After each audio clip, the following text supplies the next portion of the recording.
জামাত একটা stakeholder, NCP stakeholder, তারপর Islamic দলগুলি স্টেক হোল্ডার, সবাই সবার মতো করে ফিলোসফি ঝাড়তেছে। হ্যাঁ, এবং দর্শনের ভারে বাংলাদেশ আজকে জর্জরিত। এই জবরদস্তি থাকবে না। দেখেন পাবলিক কি বলতেছে, পাবলিক চাচ্ছে একটা ইলেকশন।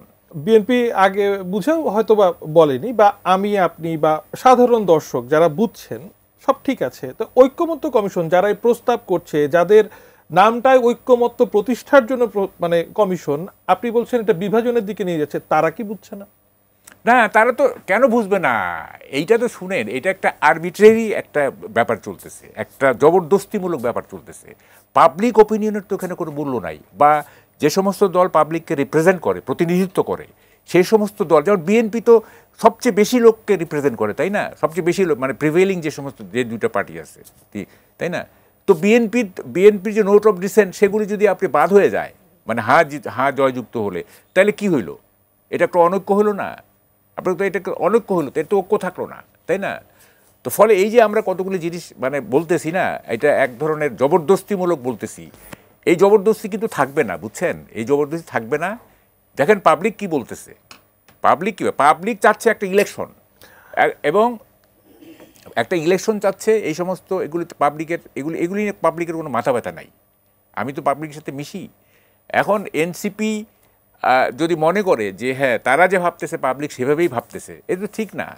এটা জনমত হয় নাই তো, যে প্রত্যেক ক্রিয়ার তো একটা সমান বিপরীত প্রতিক্রিয়া আছে। তাহলে এই যে আপনি আধিপত্য বলছেন বা চাপিয়ে দেওয়া বলছেন, মানে এখন যাই ঘটছে এর সুদূর প্রসারী প্রতিক্রিয়া তাহলে দেশে কি হবে? আমি তো মনে করছি একটা গ্র্যান্ড ডিজাইন অনুযায়ী দেশ চলতেছে, এবং যা কিছু হচ্ছে this are all part of grand design. কোন রেজাল্ট অর্জনের জন্য হচ্ছে? এটা হচ্ছে, আমি বলতেছি যে ইলেকশনকে বানচাল করা অথবা ইলেকশনকে পিছিয়ে দেওয়ার একটা গ্র্যান্ড ডিজাইন আছে। এবং এইটা যা কিছুই হচ্ছে, যেমন ধরেন এই যে কতগুলি জিনিস কি সলভ হয়েছে আপনি দেখেন, কতগুলি জিনিস তো সলভ হয় নাই। হ্যাঁ, যেমন ধরেন যে এনসিপির তো, যেমন আজকে কি বলে শাপলা কলি, তারা তো চাচ্ছে শাপলা ফুল, এটা হয় নাই। তারা বলতেছে নির্বাচন কমিশন পুনর্গঠন করতে হবে। হ্যাঁ, তা না হলে আজকে তো নাসিরউদ্দিন পাটোয়ারি স্ট্রেট বলছে যে নির্বাচন হবে না। এবং ভাই আমি এই পর্যায়ে আমাদের আজকের যে শিরোনাম, সেই প্রশ্নটা আপনাকে না করে মানে এই লোভটা মানে সামলাতেই পারছি না। তাহলে কে খুলবে এত জট? কে খুলবে? শুনেন, কিভাবে যে জটিল জায়গায় দেশকে নিয়ে যাওয়া হয়েছে, যে জটিল, এত স্টেক হোল্ডার, এত মতামত, এত পণ্ডিত, এত মানে ফিলসফি, মানে এই দেশ কিভাবে একটা মোহনায় প্রবাহিত হবে, এটা খুব জটিল হয়ে গেছে।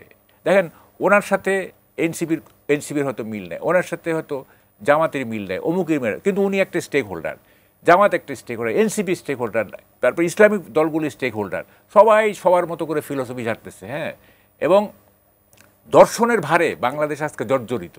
এই দর্শন থেকে মুক্ত হইতে হবে। দর্শন স্টেট সোজা কথা বলতে হবে, সোজা সহজ করে বলতে হবে কথা। সহজ কথাটা হচ্ছে এই যে একটা ইলেকটেড গভর্নমেন্টের কাছে ক্ষমতা দিতে হবে, তা না হলে এই রেস্টলেসনেস কমবে না, এই যে এনার্কি করবে না, এই যে যখন তখন মানে এক ধরনের অস্থির। দেখেন প্রতিদিন কিছু না কিছু ঘটতেছে, প্রতিদিন কিছু। আপনি দেখেন এইগুলি বললে না, আমি একটা ছোট, আমাকে সময় দেন। ঝিনাইদহের একটা এলাকায় এই আপনার ওই জেলার যে স্বেচ্ছাসেবক দলের যে সাধারণ সম্পাদক, তার ছেলের নাম হচ্ছে নয়ন।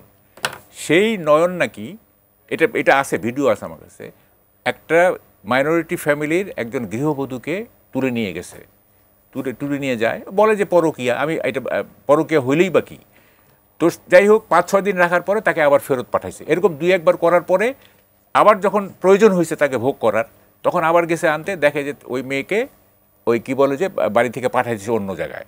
তখন এই ফ্যামিলির লোকজনকে মারধর শুরু করছে, কেন তোরা দূরে পাঠাই দিলি, বা তাকে নিয়ে যেতে পারছে না। হ্যাঁ, সে হচ্ছে স্বেচ্ছাসেবক দলের সাধারণ সম্পাদকের ছেলে।